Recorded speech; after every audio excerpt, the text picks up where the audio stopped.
আসসালামু আলাইকুম, আমি সাব্বির আহমেদ চুয়াডাঙ্গা থেকে এসেছি।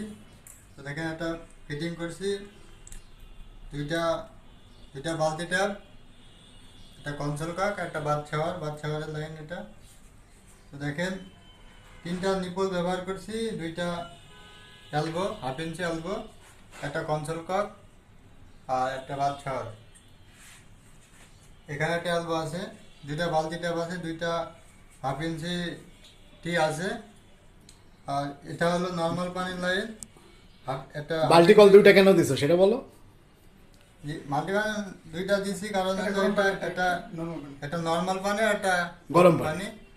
মানে গিজারের, এটা গিজারের লাইন আর এটা নরমাল গিজারের লাইন আর একটা নর্মালের লাইন। হ্যাঁ।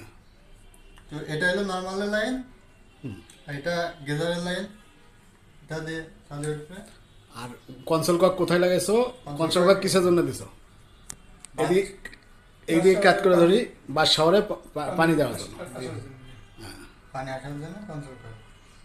তো এখানে গিজারের লাইন করতে হলে আবার এখানে দুইটা নিপল ব্যবহার করতে হবে। গেট ভালভ বা বল ভালভ, নিপল ব্যবহার করে গেট ভালভ বা গেট বল ভালভ বা বল ভালভ ব্যবহার করতে হবে। ব্যবহার করতে হবে। হ্যাঁ, এবার আপনার পরিচয়টা বলুন। আসসালামু আলাইকুম, আমি বরিশাল পিরোজপুর থেকে আসছি প্লাম্বিং এবং পাইপ ফিটিং কাজের দক্ষতা অর্জনের জন্য। আজকে আমাদের মোটামুটি অনেকগুলো কাজই প্র্যাকটিক্যাল হচ্ছে। এখন বর্তমান যেটা দেখেছে এটা হচ্ছে একটা বাথরুমের জন্য গিজারের লাইন এবং নর্মাল লাইন কীভাবে লাগাতে হবে সেটি এখন আমরা ফিটিং করলাম। এই যে একটা কনসেপ্ট লাগাইছি এবং একটা বাথ শাওয়ার আছে, তার বাথ শাওয়ারের মাথায় নিপল আছে, না এলবো একটা আছে। তাই এলবো দুইটাই এলবো ওখানে চলে গেছে এবং কনসোল কাকের নিচে একটা নিপল আছে, দুই সাইডে দুটো নিপল আছে এবং দুই সাইডে দুইটা এলবো আছে এবং দুইটা নিচে আছে। একটা নর্মাল পানি আসার জন্য এবং একটা গরম পানি আসার জন্য। এবং এই সাইড থেকে আমরা নর্মাল পানি আসার জন্য লাইন দিয়েছি এবং এই সাইড থেকে যাতে গরম পানি আসতে পারে সেই জন্য আমরা লাইনটা ক্লিয়ার আছি। এবার আপনি রুবেল সাহেব কি করছেন বলুন। আসসালামু আলাইকুম, আমি মোহাম্মদ রুবেল, বরিশাল থেকে আসছি।